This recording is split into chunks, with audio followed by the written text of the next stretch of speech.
Hi, this is Annie of ByAnnie.com and Patterns by Annie. Thank you so much for joining us today for Live with Annie. As usual, we've started the stream a bit early to get everything set up and broadcasting properly to our various platforms. You can find a countdown clock on the screen showing how long it will be until we actually go live. While you wait, please connect with us and other viewers in the chat. Let us know where you are from and whether you're a new or longtime viewer. We'll see you live soon!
Again for joining us for Live with Annie. We are so happy to have you with us today. While you wait for the program to start, we hope you'll enjoy the content playing on screen. There's so much inspiration, so take a moment to tell us what you love in the chat. Don't forget there is a countdown clock on the screen so you know how long until we go live.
it's Annie again, reminding you that we'll be going live with this week's episode shortly. There is a countdown clock on the screen showing how much time is left. You've got just enough time to grab some water or beverage of your choice and a snack, and to connect with us in the chat. We'd love to hear what you've been working on this week.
Again, it's Annie, back to remind you that we'll be starting this week's live very shortly.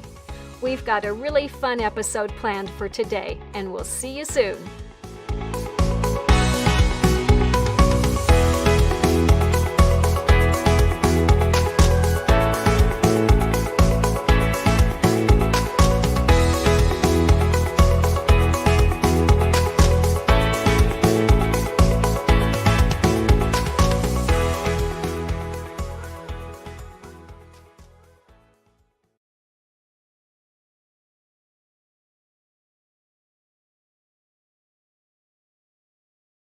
Hi, I'm Annie of ByAnnie.com and Patterns by Annie. Thanks so much for joining us for episode 47 of Season 2 of Live with Annie.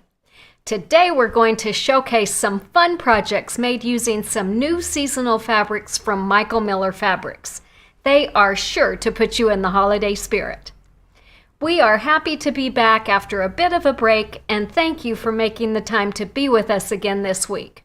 We know that there are lots and lots of things you could be doing with this time, and the fact that you make time to be with us each week really means a lot to all of us. If you enjoy these episodes, please take a minute to follow us wherever you are watching us. And if you know someone else who you think might enjoy the information that we share, we'd love it if you'd tell them about Live with Annie. Also, we love reading your comments, so please be sure to interact with us throughout this presentation. Add any questions you might have in the comments or chat, and we will do our best to answer them before we close. We took last week off to celebrate the Thanksgiving holidays, and our family had a very enjoyable trip to Montana. The weather cooperated beautifully with daytime temps in the 30s and enough snow to make everything pretty. We enjoyed our Thanksgiving dinner in the barn that my daughter and her husband built and operate as a wedding venue. And here's a little shameless plug for them. If you're looking for a beautiful spot for a wedding, be sure to check out ruggedhorizon.com. We also enjoyed an outing to cut Christmas trees, a trip to some delightful hot springs, and lots of visiting and time by the fire. I hope that you had a wonderful week too, and a chance to relax and reflect on your blessings. I've got a little bit of a cough still, so I'm going to have a few drinks today. You may have noticed that our set looks a little bit different today.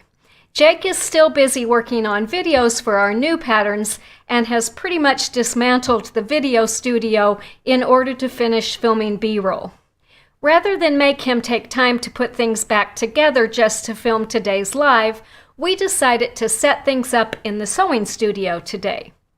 To get you in the holiday spirit, we're going to focus today on some recent projects that we made using some fun seasonal prints from our friends at Michael Miller Fabrics. And to make it a bit more festive, I've even decorated by hanging a little Christmas quilt in the background.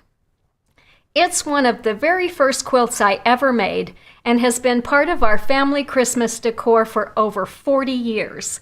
Even when I don't put up a tree, I'm always sure to bring out this quilt and a few other special decorations. Leave a comment for us and tell us about any special quilts or other decorations that you bring out each year. I'd love to see photos too. So today we're going to be talking about some projects that we made for our friends at Michael Miller, who are hosting a fun Christmas blog. It's got lots of fun projects featuring their new holiday fabric collections. 9 bloggers have created projects featuring garments, quilts, and accessories. And there are lots of fun projects, so be sure to check them out. We will put up the links so that you can find them easily. We are the featured blogger today, and we thought it would be fun to show you the projects that we made and tell you a little bit more about them. So for our projects, we combined fabrics from a variety of lines.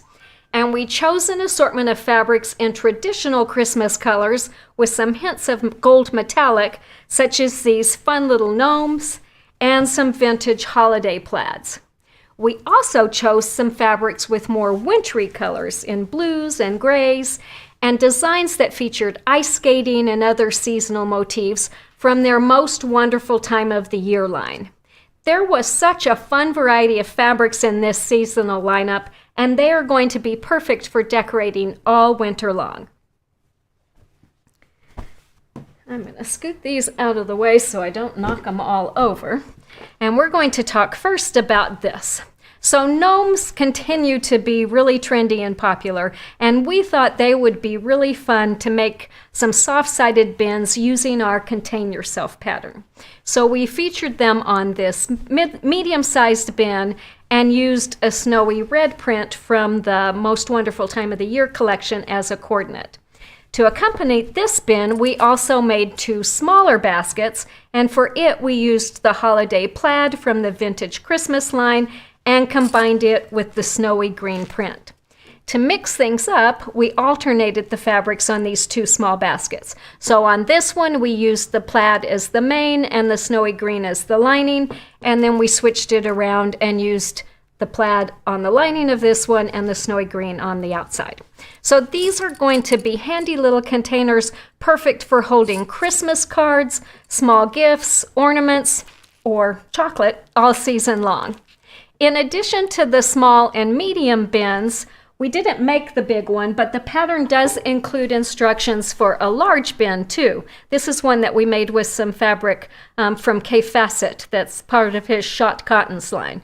So this is perfectly sized to fit in your IKEA Kalex shelves, as is the medium-sized one.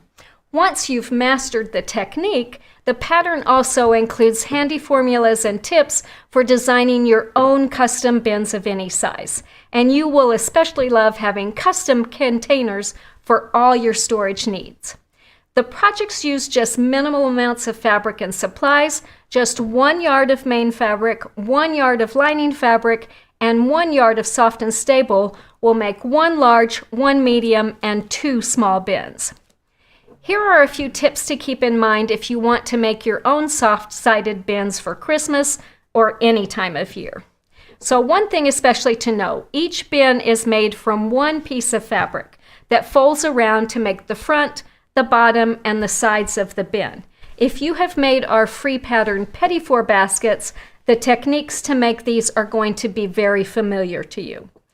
The pattern also includes instructions if you want to use directional fabrics, as we did on this medium bin. So basically you're going to cut 2 pieces of fabric that are each half the height plus a seam allowance, rotate them so that the design is upright on each end, and then you'll proceed just as directed in the pattern.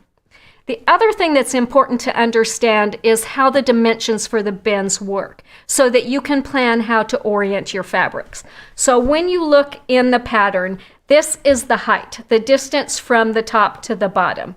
The distance across the front is the width, and the distance from the front to the back is the depth. The reason that's important is that there's going to be a seam on the side of each bin. So you need to think about how you want to use the bins as you designed them. So in the pattern, the medium bin is designed to be deeper than it is wide, so that when you display it on a shelf, this is the front. If you want to display it like this, with the longer side as the front, you're going to want to design a custom bin using the formulas that are in the pattern and change the dimension so that the longer dimension is the width and the shorter dimension is the depth. Hopefully that makes some sense to you. The pattern includes some good illustrations to show how that all works. And that puts the seam then in the middle of the side. So if you made this the front, your seam then would be here rather than right there, and you'd have one solid piece of fabric across there. You can still put the handles on the short ends like we did on this bin. They don't have to necessarily go on the front and back. They could go then on the sides on that. The pattern also includes lots of tips for ways to customize the bins. For instance, you could make a patchwork bin by piecing charm squares to make the main fabric piece. If you want to add some interest in texture, you could quilt the main fabric to the soft and stable. Just know that you still want to make your lining separate so that all your seams are hidden. If you like to machine embroider, you could embroider a design or a monogram on the bin. You can do as we did with these little gnomes and fussy cut your fabrics so that you can feature certain designs in certain places. You could also add some ribbons and trims or other embellishments. One thing that we did on these to give the bins a firmer structure is we added a sturdy material like Joan Hawley's Lazy Girl Design Stiff Stuff into the sides and bottoms, and that makes them really stand up and hold their shape. The pattern does include tips for how to cut and insert the stabilizer into the bin. So to learn more about Contain Yourself, be sure to check out an introduction video for the pattern, which you're going to find on the pattern's product page at our website. And again, we'll put up the link to make it easy for you to find. So that again is Contain Yourself, and lots of fun ways that you can use those fun little containers. Let's move on now to these. So a hot mug of soup or hot chocolate is perfect after a day of sledding or ice skating on a cold winter day. And when we saw these fun winter-themed fabrics in Jane Dixon's line, Most Wonderful Time of the Year, we knew we wanted to make placemats. Sturdy mats made with these fun fabrics and soft and stable are really going to brighten your room while protecting the table. So we combined fabrics from Most Wonderful Time of the Year, which include fun little mittens, a plaid, people slipping on the ice. I thought maybe they were ice skaters. Oh yeah, there's ice skaters in there.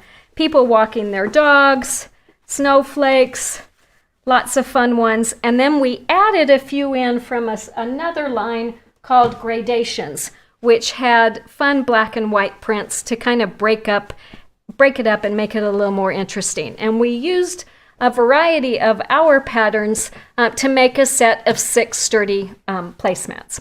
So each pattern features a modified quilt-as-you-go technique. It has a fold-over self-binding, so assembly on these is really quick and easy, and we're going to cover the steps more a little bit later. Soft and stable is what we use in all of these to give them great body and stability. It's a firm but resilient sew-in foam stabilizer. It makes assembly extra quick and easy and ensures that these mats are going to look great even after repeated launderings. You can make 4 mats from a half-yard package of soft and stable, or if you want to make things even quicker and easier, get one of our project packs, which has 4 pre-cut placemat pieces. You will also need 1 yard of backing fabric, or 4 fat quarters, to make 4 mats, and depending on which pattern you choose, you'll need a variety of other fabrics, ranging from 2.5-inch strips to fat quarters, or even half-yard pieces if you're making some of the ones that have larger panels in them. So let's look at each set that we made and talk about how they're different. So this set was made using our Easy Flip and Sew pattern.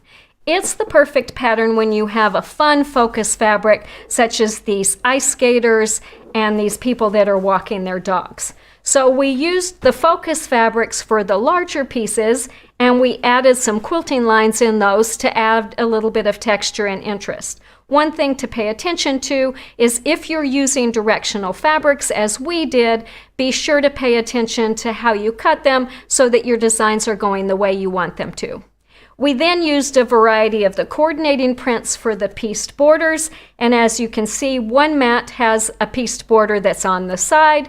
On the other, the pieced border goes across the bottom. And on each of these, there are strips of solid fabric that offset those pieced borders and separate it from the focus fabric pieces. Jake's leaving me a message. We can't see. Do I need to come up closer? See the bottom one? Oh, scoot it up here. Okay. Thank you. How's that? Okay. Jake is in the other room today, so he's having to send me messages through the computer. Casey's running the teleprompter because Glo had to go to Liam's program at school, so we'll do our best to muddle through this. All right, so we've got both of the mats, and you can see the pieced border on one goes across the bottom, the other one goes up to the side. To tie things together, we used the same fabric for these strips as we used on the backing on each mat. So again, that set is called Easy Flip and Sew Placemats. All right, this set was made using our pattern called Simple Strips. And one of these features a focus fabric in the center, which has is bordered by pieced strips on each side. And again, there are solid strips that offset those pieced strips and the focus fabric. The other one is made with, go ahead and go down, Casey. The other one showcases a variety of staggered strips, and this is a perfect one for using a variety of 2.5-inch strips. So you need just 4 strips of the background fabric and 12 strips in a variety of fabrics to make 4 mats. So these would be really perfect for using up leftover strips from jelly rolls or quilts that you might have made using 2.5-inch strips. So again, that is called Simple Strips Placemats. All right, another great pattern for using 2.5-inch strips is our Set a Pretty Table pattern. And that's the one that we use to make both of these mats. So all you need on these is 22 2.5-inch strips, or about 1/2 of a jelly roll, to make the fronts of 4 mats. So again, that's Set a Pretty Table, Simple Strips, and Easy Flip and Sew, all made using the same fabric. So we've got lots of fun coordination, but something different on each one, so you don't get bored making the same thing over and over again. All right, let's take a minute to see how easy it is to make these mats, attach the bindings, and bind them. So we designed these patterns when we very first introduced Soft and Stable because we wanted a way to showcase its features in a really simple, easy project. We wanted something that would be quick and easy. We didn't want it to need quilting, and we didn't want it to require bindings. So as we said earlier, each mat is designed to use a quilt-as-you-go technique. Give me just a minute to dig around here and find my samples that I have ready to go. So the first thing that you're going to do is get all your pieces cut, and that involves we're going to talk about Set a Pretty Table, but they're going to be similar for all of them. So you're going to cut some pre-cut strips for the body, the borders. You're going to cut a larger piece from your backing, a larger rectangle, and then you're going to cut a piece from your Soft and Stable, which is going to give body and stability to the mat. Again, you can buy a project pack, which includes 4 pre-cut pieces to save some time and effort on that. If you have ever made quilt-as-you-go placemats, you know that the normal method directs you to layer your batting on your backing, put those together, and then attach all your pieces for the placemat top so that you would be sewing through all the layers. One disadvantage of that, and I've got a mat that I made the very first mat that I made when I was designing this pattern that shows the disadvantage. So if you are sewing through all the layers, the first thing that you're going to do is attach these strips, and your seams go about 1/4 of an inch beyond here. So you've got seams that go from here to here, and when you look on the back, I'm hoping you can see this, you've got to go really tiny stitches on each end so that your seams don't come undone, because they're not hidden in any of the seams that you're doing as you continue to go. The other problem that you have is you have to remember that you're doing that. I neglected to realize that you were going to see all this stitching on the back, and I just kind of kept going as I went from one to the other, and I've got all kinds of extra lines going there. The other problem that you have is that once you have your mat done, you've sewn through all the way to the edge on these, and you have to somehow fold your binding or your backing away as you go so that you don't cut it.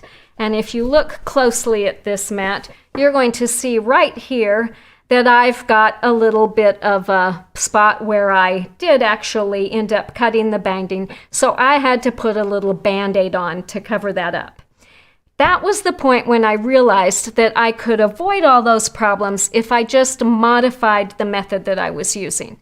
So by leaving the backing off and just using the Soft and Stable as my foundation, all of my stitching when I sew my mat together is going to be hidden. So if you look at the back of this mat, you don't have any stitching on the back there. So because it's Soft and Stable, it's really stable. I can sew with it against the feed dogs. I don't need to worry about it losing its shape or getting caught in my stitch plate. And then once the whole mat is assembled, then I can add the batting, which again gives it a really smooth, clean look. It also makes my mat completely reversible. Another advantage of using Soft and Stable is that it's really easy to mark guidelines on this because it's such a firm, stable foam. So the first thing I do is I always start by marking some guidelines for placement of the first strips. If I'm working with white Soft and Stable, I'll mark those with a blue chalk pen or a washout marker. If I'm using black Soft and Stable, as I did here, I'll use a white chalk marker. And then you can begin attaching the strips that form the center of the strip using your flip and sew method. So for instance, if we were going to do this one, the first thing that I would do is align this strip right along those lines. I would take my next strip, put it with its right side down, so these are right sides together, and I would sew along here with a 1/4 inch seam. Then I would press that over. That's going to be sewn.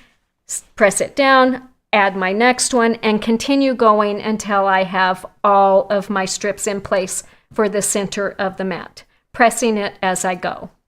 Once that's done, if I want to add some quilting down the centers of these strips, I could do it then. Because we're using Soft and Stable, which doesn't require quilting, that additional stitching is completely optional. You certainly don't have to do it. Then it's time to attach the inner borders. So I would add my, let's see which ones. I think I do the long ones first. So then I would attach my long borders, sewing them over, my short borders, and then borders on top and bottom. So you're going to sew your strips to the top and bottom first, then to the sides, and when everything is attached, then you're going to trim the piece evenly to the size that's directed in the pattern. So here's what it looks like after I've got those first ones done. Here I've got the piece all made and trimmed and attached to the backing. So here's the important thing about attaching it to the backing. When we do this, because I didn't want to have to deal with bindings, we make it so that the backing folds over and binds the edges, covers the raw edges. So you want to center your prepared mat on your backing strip. You've got your backing with the wrong side up. You're going to center the placemat on there, so you should have a 1 inch margin going all the way around. Because your Soft and Stable has that really softly napped lining on each side, sometimes it wants to stick to the fabric. So what I will often do is just get my long rulers out and align them so I've got an inch of ruler overlapping the edges of the fabric. That kind of makes a little corral, and it lets me slide the prepared placemat front right into place. Then I'll pin the layers together and I'll stitch all the way around the mat, sewing 1/8 of an inch from the edge. A walking foot makes that extra easy. Once that's done, then it's time to bind the edges, and you're going to love how easy this is. So on the top and bottom edges, you will just take your 1 inch of fabric that you have laying over. Can you see that okay? You're going to fold it over so that your raw edge is even with your edge of your mat, and press that all the way across. And then you're going to fold that edge over, and you're going to stitch from all the way out on this edge to all the way out on that edge. So here I've done that here and here. So we've got folded over and stitched in place. You'll do that on top and bottom, and then you'll do the same thing with your sides. You'll fold them in so that they're even with the mat, fold those over, and stitch those down. When I do that, I like to put my needle down a little bit inside the edge, back stitch to the corner, and then come back down. And then your placemat is finished. And the great thing is you've got a completely reversible mat for 2 different looks, and you'll get double the wear out of them. And because it's made with Soft and Stable, it's going to hold its shape and look new wash after wash. And I wanted to show you a couple mats. These were the very first ones that I made. So here is one that's made with Soft and Stable. Here is a mat that's made with batting. Each of these has been through the washer and dryer once. As you can see, the mat that's made with batting is already looking kind of flimsy, kind of worn. The mat made with Soft and Stable still looks great. Let's talk a little bit next about doing some quilting on the mats. As you can see, let me grab some of these back.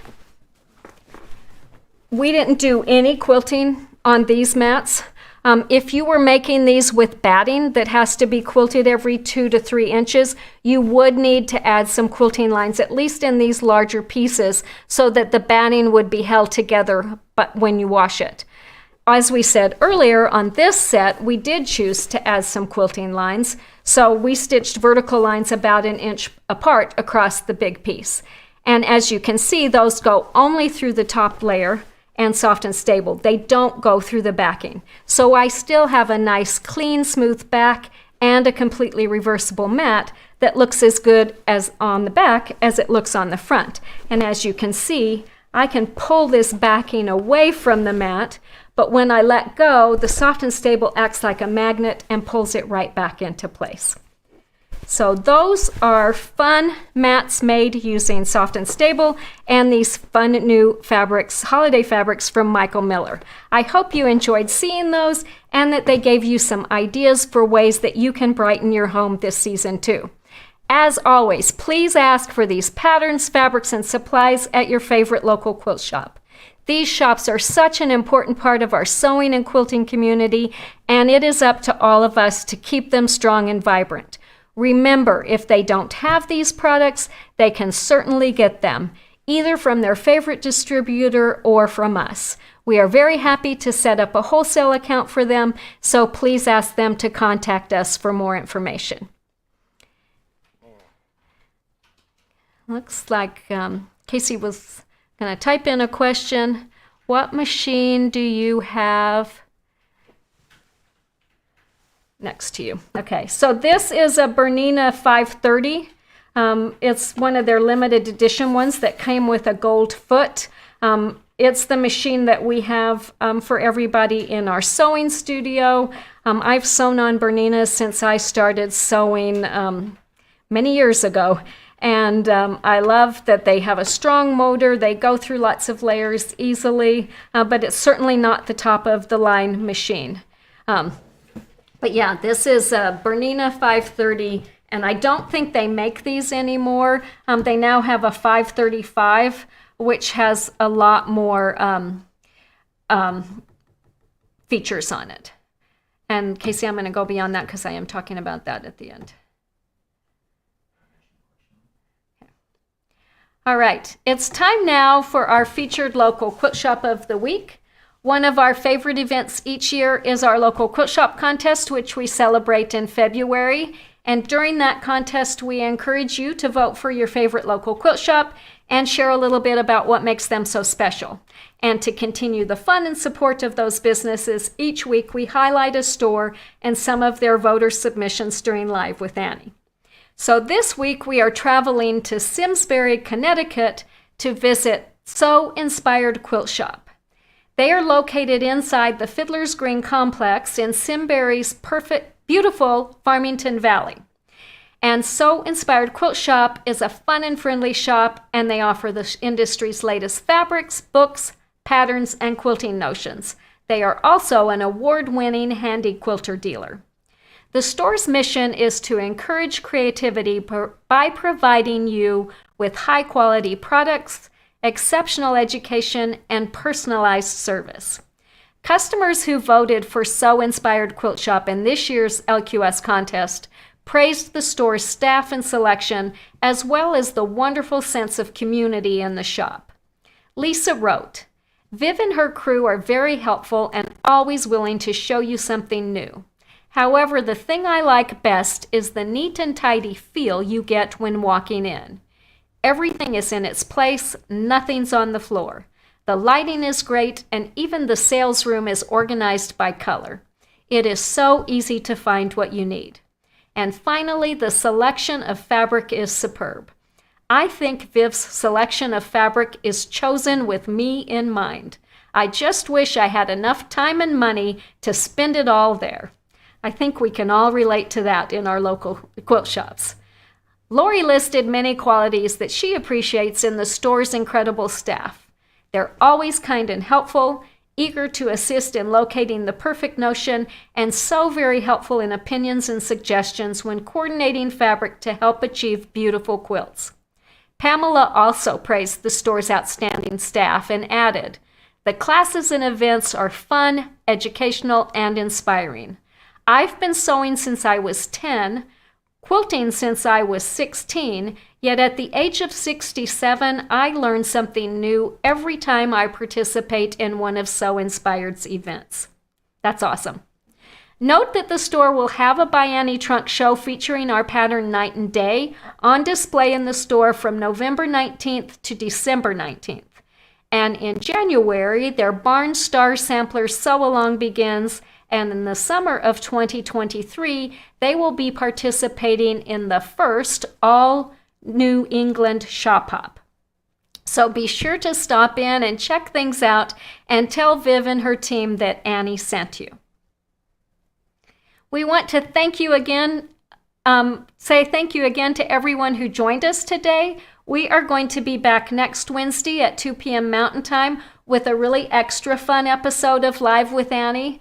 Since we aren't going to be announcing our new patterns until January, we thought it would be fun to do a couple of sew-alongs to help you with some holiday sewing. So next week, we're going to focus on our free pattern, A Pencil Case for Lola, and the following week, we're going to cover Just Desserts. So download those two free patterns. Get your fabrics quilted or cut out at least. There's no quilting in Just Desserts. Get everything ready to go, and then come join me for a bit of sewing together. Please note, too, that Wednesday, December 14th, will be our final Live with Annie for the season. We are going to take a little break over the holidays, and our offices are also going to be closed for the last week in December.